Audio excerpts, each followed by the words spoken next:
Hello friends, my name is Ritika. Welcome to my YouTube channel. और हमारा channel जो है वो वन डे एग्ज़ाम के प्रिपरेशन के लिए फोकस करता है। तो आज हम पढ़ेंगे जियोग्राफी में physical feature of India.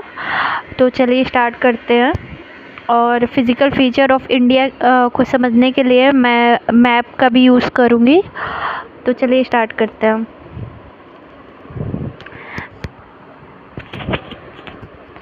Bharat को 6 भागों में भौतिक रूप से बांटा गया है। इंडिया के जो फिज़िकल फीचर है वो 6 है।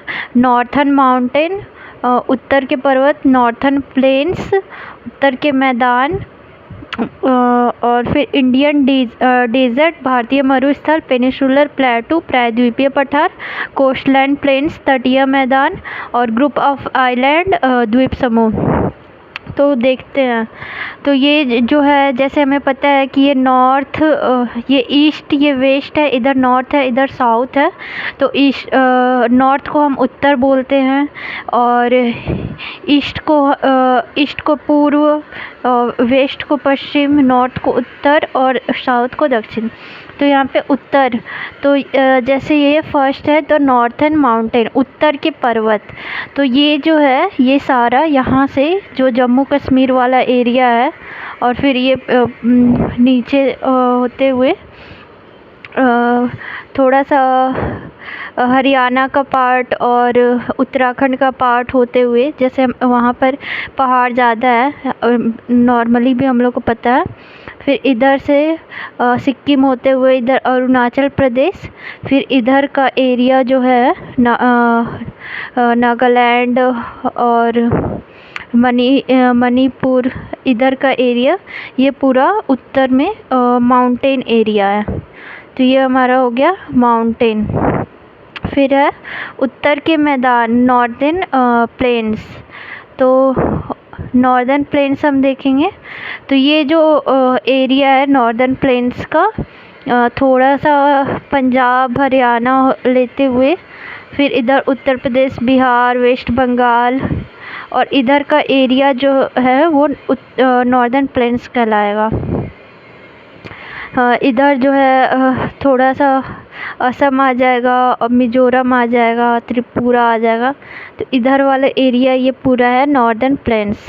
उसके बाद है इंडियन डेजर्ट। हमें पता है राजस्थान का जो ये एरिया है वो वहाँ पर डेजर्ट है, मतलब मरुस्थल। तो ये इंडियन डेजर्ट। उसके बाद है पेनिनसुलर प्लेटू, प्रायद्वीपीय पठार। तो उसके बाद पठार वाला एरिया, मतलब जिसमें बोलेंगे कि मतलब हिमालय नहीं रहता, लेकिन वो एक रहता है पठार, जो पहाड़ी एरिया रहता है, मतलब थोड़ा सा ऊंचा रहता है, प्लेन से ऊंचा थोड़ा रहता है पठार वाला एरिया। तो ये पेनिनसुलर प्लेट्यू रीजन है जो है वो ये पूरा एरिया है। कुछ एरिया जो एमपी का पूरा एरिया हो गया, छत्तीसगढ़ का एरिया हो गया, फिर नीचे जो है तेलंगाना हो गया, हैदराबाद हो गया, और इधर वाला पूरा एरिया थोड़ा सा महाराष्ट्र, मतलब जितना भी इधर का एरिया है वो सब प्लेटू रीजन है। उसके बाद है कोस्टल प्लेन्स, तटीय मैदान।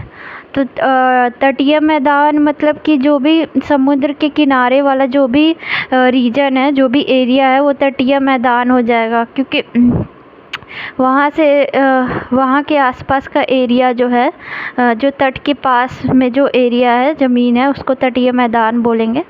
तो ये गुजरात वाला पार्ट हो गया, फिर इधर महाराष्ट्र वाला, फिर इधर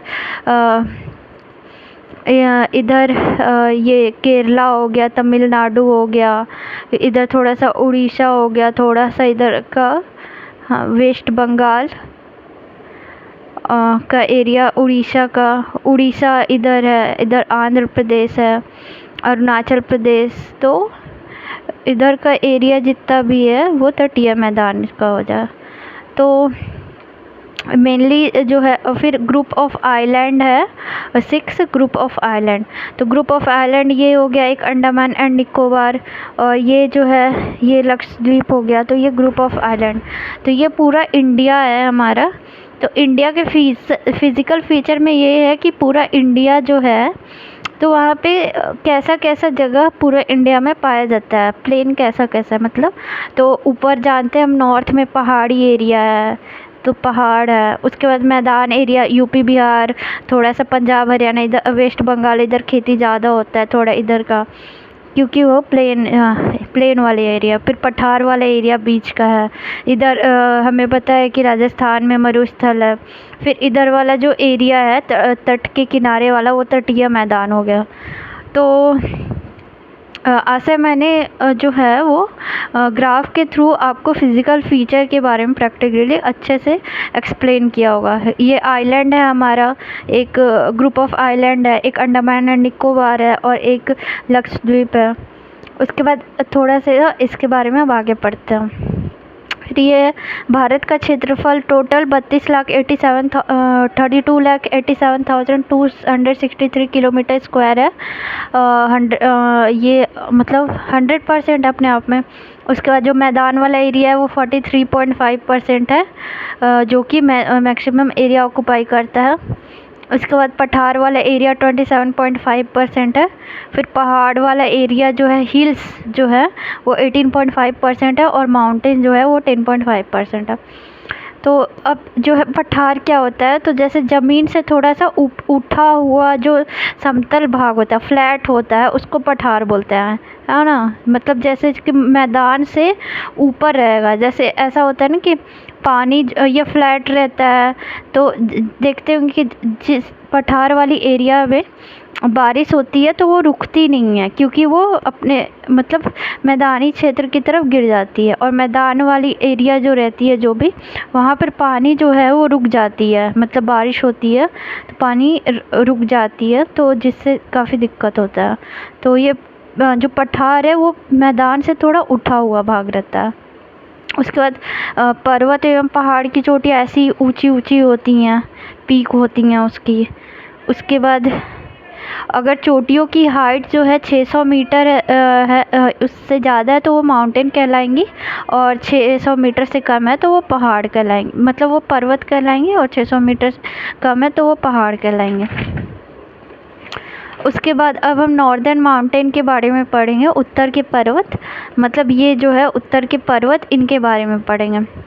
तो ये बेसिकली 3 पार्ट में डिवाइड किया गया, ट्रांस हिमालय, हिमालय और नॉर्थ ईस्ट हिल। तो जैसे ये है, ये जो है ये ट्रांस हिमालय है, ऊपर के 3 जो ऐसे सीरियल में दिखाया गया। उसके बाद यहाँ से यहाँ तक जो है ये हमारे हिमालय हैं। फिर ये जो है यहाँ से यहाँ तक है वो नॉर्थ और ईस्ट हिल है, मतलब इधर ईस्ट है और इधर की नॉर्थ है, तो नॉर्थ से ईस्ट की तरफ आ रहे, तो ये नॉर्थ ईस्ट हिल है, ये हिमालय है और ये ट्रांस हिमालय है, ये 3। फिर ये 3 जो है ये यहाँ से यहाँ तक सीरीज़ में जा रहा, तो ये हिमालय है, ये ट्रांस हिमालय और ये नॉर्थ ईस्ट हिल। तो यही है 3 पार्ट इसका, कि ट्रांस हिमालय, हिमालय और नॉर्थ ईस्ट हिल। फिर तो ट्रांस हिमालय जो है उसका 3 पार्ट है, Karakoram range, Ladakh range, Zanskar range. जैसे ये है, ये 3 पार्ट में दिखा रही, तो ये काराकोरम रेंज है, मतलब पहाड़ों, कई सारे पहाड़ हैं तो वो रेंज हो जाएगा। तो ये इसको पूरा एक रेंज को काराकोरम रेंज बोलेंगे। तो ये काराकोरम रेंज है। फिर ये लद्दाख रेंज है, लद्दाख में बढ़ता है। फिर ये जास्कर रेंज है। उसके बाद ये है ट्रांस हिमालय, पहले हम पढ़ेंगे। तो ट्रांस हिमालय का क्या है कि ट्रांस हिमालय में 4 रेंज होते हैं, और जैसे एक जो है कैलाश रेंज भी होगा। तो कैलाश रेंज इंडिया में नहीं आता, अपने तिब्बत में आता है। जैसे कि ये है, यहाँ पे तिब्बत आएगा चाइना में, जस्ट एक मिनट। जैसे कि यहाँ पर है, तो यहाँ पे ये चाइना में, यहाँ पे तिब्बत आएगा, तो यहीं पर ही ये कैलाश रेंज हो जाएगा।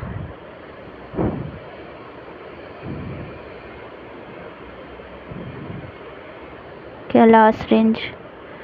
तो 4 रेंज जो है ट्रांस हिमालय के, काराकोरम, लद्दाख, जास्कर और कैलाश रेंज, ये पूरा ट्रांस हिमालय है। तो काराकोरम रेंज, तो ट्रांस हिमालय जो है सबसे पुराना पर्वत है हिमालय का, और दूसरा नाम पर हिमालय, दूसरे पे हिमालय है, मतलब सबसे पुराना पर्वत ट्रांस हिमालय है। और उसके बाद हिमालयन। और काराकोरम रेंज जो है वो लॉन्गेस्ट रेंज और ट्रांस हिमालय का, मतलब जो काराकोरम रेंज है वो बाकी सारे रेंज से सबसे लंबा रेंज है, बस ये बोल रहे हैं। उसके बाद ये जो है ट्रांस हिमालय बोला है नॉर्दर्न माउंटेन रेंज है, ये मैं बता ही दी। इसे एशिया का, ये इसको बैकबोन ऑफ एशिया के नाम से भी जाना जाता है, मतलब ट्रांस हिमालय को बैकबोन ऑफ एशिया के नाम से भी जाना जाता है। सबसे हाईएस्ट पीक जो है ट्रांस हिमालय की है वो K2 गॉडविन ऑस्टिन है, जो POK में है।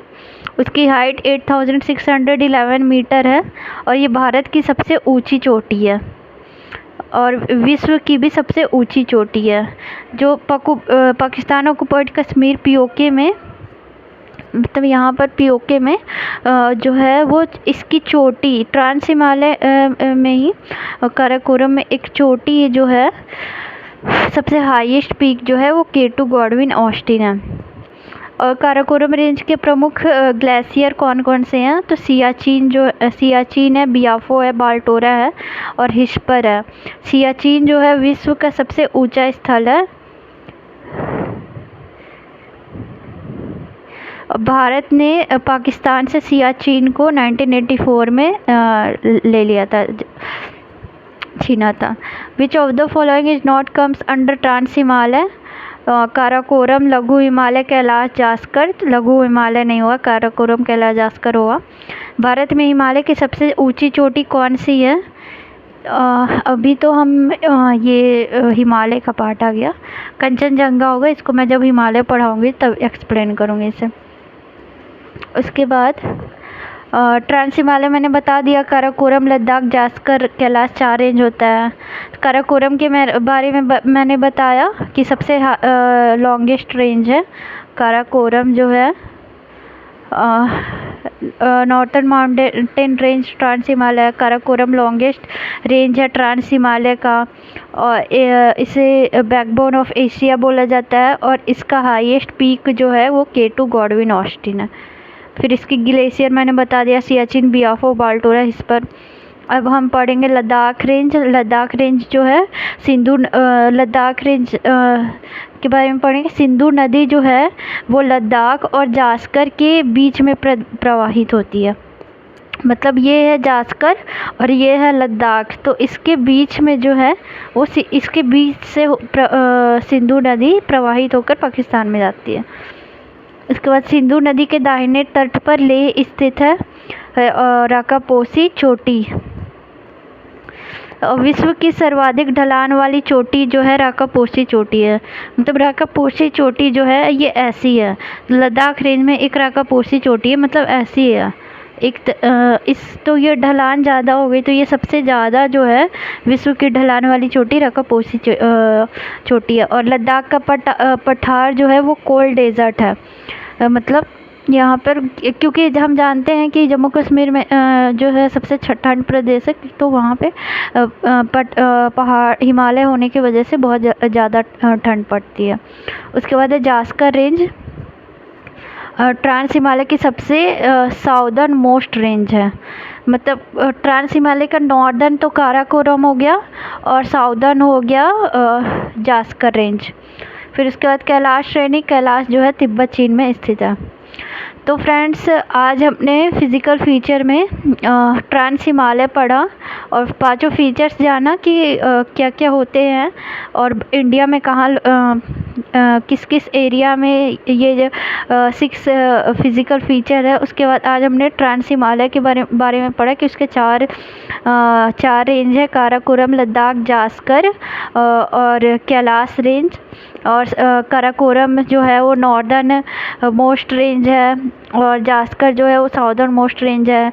लद्दाख रेंज और जास्कर के बीच में जो है सिंधु नदी प्रवाहित होती है। कैलाश रेंज तिब्बत में स्थित है।